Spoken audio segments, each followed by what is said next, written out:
There are some parts of motherhood and the journey toward it that many don't really want to talk about, but actress, comedian, and now author Natasha Leggero doesn't shy away even from some of the most taboo parenting topics. In her new book, The World Deserves My Children, Natasha takes an honest look at parenthood, sharing the good, the bad, and everything in between, and there is so much in between. Natasha, thank you so much for joining us. You are incredibly open and honest in this book, sharing everything from not even thinking you wanted children to your quest not to raise a, quote, bratty child and your fears for her safety.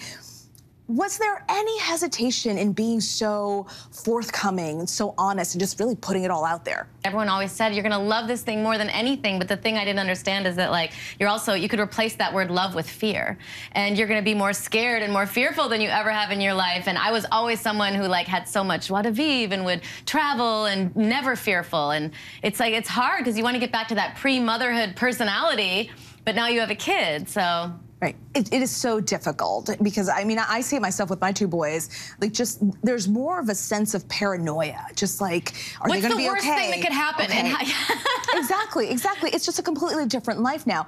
In the book, you mentioned the idea of your time not being your own anymore. You quip, quote, if I ever want to do something luxurious, like condition my hair or eat a sandwich, basic stuff, right? I have to schedule it during my daughter's naps. How do you find ways to balance your mom duties and making time for yourself? I know that is the golden question. I get that all the time. I struggle answering it, but how do you do it?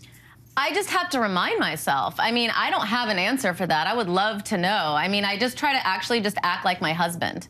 You know, he goes into every room, like, how can I have fun in this room? I go into every room, I'm like, what can I clean up? Well, how can I make it better? What is so that? It's just Same a different mentality, you know, like, it's really odd. You know, the difference between the male and female parenting style is, like, I would have to have 5 drinks and be an amputee for my parenting style to be equal to that of a sober father. Like, I don't know what they're doing, what they think is normal.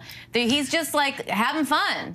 Wants to have a good time. Which is good for the kids, I guess, but then someone has to, like, take care of it, you know? But, you know, we'll be camping and he wants her to feel the flame of the campfire, and I'm like, no, it's flammable. Her pack and play is flammable. Like, we need to push this back, and he'll push it forward and I'll push it back. So it's a challenge, you know? And these people we marry, it's like we agree with them on everything, all these big things, but then when you have the kid, it's full of minutia, and then we're constantly arguing over all this minutia. So it can be really challenging. Now, you candidly address another topic many shy away from, which you mentioned earlier, fertility.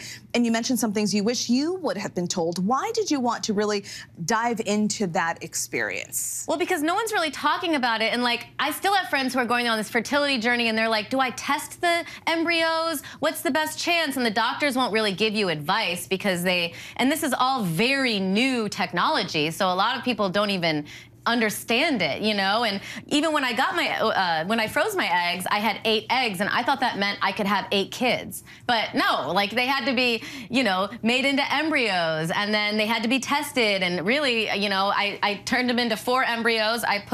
Then they tested them. I had 2 left. I put 1 up. It had miscarriage, and that was the only one I had was my daughter. That's why I think, you know, she really wanted to be here. Lastly, you even got your husband involved in this book, interviewing him, and we talked about the different partnering styles. Was there anything that he said in that interview that surprised you? Yes, I actually learned a lot in that interview because I kind of make fun of him in the book, you know, like how I'm making fun of him here in his own style. But, you know, I said to him, I said, you know, what do you think your role of father is, since the mother does everything? As a joke, and he said, I'm the chief fun officer, the CFO. I'm the chief fun officer. I'm the one who's, like, responsible for the kid having a good time. And, you know, I really appreciated that, and I am happy that, you know, he is my partner and that we can have this balance. And he also told me, when you're fearful for your kid's safety all the time, there is no way that she's not going to be picking up on that in some way. Right. And that really affected me because it's true, you know, you can pretend like you're something on the outside, and the pandemic really did me in. Like I think that was a really hard time for moms. Yeah, they can sense that energy. They can pick up on it. They can read your emotions. I mean, we're studying them as much as they're studying us. Right, so that's so true. We're both experts here. We know each other. See, I learned something in this interview. I have so much more to share with you, but I've run out of time. Thank you so much for being here. Really appreciate it. I cannot wait to read the book. Natasha Leggero, everyone, thank you so much. Thank you. The World Deserves My Children is available wherever books are sold.